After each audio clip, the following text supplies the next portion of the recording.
அருமையானவர்களே, இந்த நாளிலும் அவனுடைய வார்த்தை நம்மிடத்திலே கொண்டு வருகிறேன். எபிரேயர் 11:11 வசனம் சொல்லுகிறது, விசுவாசத்தினாலே சாராளும் வாக்குத்தத்தம் பண்ணினவர் உண்மை உள்ளவர் என்று எண்ணி கற்பந்தரிக்க பலனடைந்து வயது சென்றவளாயிருந்தும் பிள்ளை பெற்றாள். வயது சென்றவளாயிருந்தும் கற்பம் தரிக்க பலன் அடைந்து. இன்னும் சொல்லப்போனா வசனம் சொல்லுகிறது, ரோமர் 4 படிச்சீங்கன்னா, சாராளுடைய கற்பம் செத்து போனது. கற்பம் செத்து போன ஒருவளுக்கு இப்ப என்ன நடந்ததுன்னா, கற்பந்தரிக்க பலனை பெற்றாள், வயது சென்றவளாயிருந்தும் பிள்ளை பெற்றாள். அது எப்படிங்க கற்பம் செத்து போச்சு? அந்த செத்து போன கற்பத்துல எப்படிங்க ஈசாக்கு பிறந்தா? கற்பந்தரிக்க பலன் உண்டானது. அங்கே ஒரு புத்துயிர் பெற்றது, அங்க ஒரு ரெஸ்டரேஷன் நடந்தது. அவள் கற்பம் செத்து போன அவளுடைய கற்பம் மறுபடியுமாய் அந்த குழந்தையை பெற்றெடுக்க பலன் அடைந்தது. ஆமென்.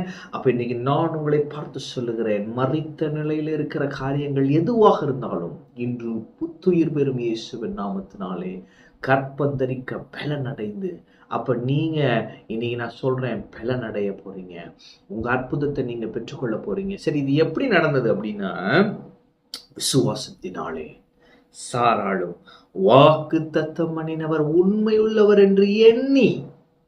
அப்ப அந்த கற்பந்தரிக்க பலன் எப்படி இவளுக்கு வந்தது என்று சொன்னால், இவள் தன்னுடைய சரீரத்தை பார்க்கவில்லை, தன் கணவருடைய சரீரத்தை பார்க்கவில்லை.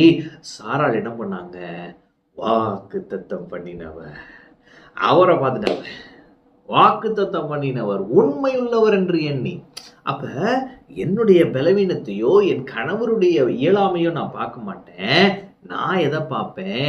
எங்களுக்கு ஒரு பிள்ளைய கொடுப்பேன், எங்க சந்ததி ஆசீர்வதிப்பேன், வானத்து நட்சத்திரம் போல இருப்பேன், இப்படிலாம் சொன்னாரே, அவரை நான் பார்க்கிறேன்.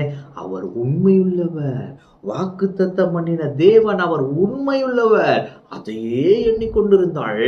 அதையே எண்ணிக்கொண்டிருந்து அந்த எண்ண ஓட்டங்கள் அவளுடைய சரீரத்திலே ஒரு இயற்கைக்கு அப்பாற்பட்ட மாற்றத்தை கொடுத்தது.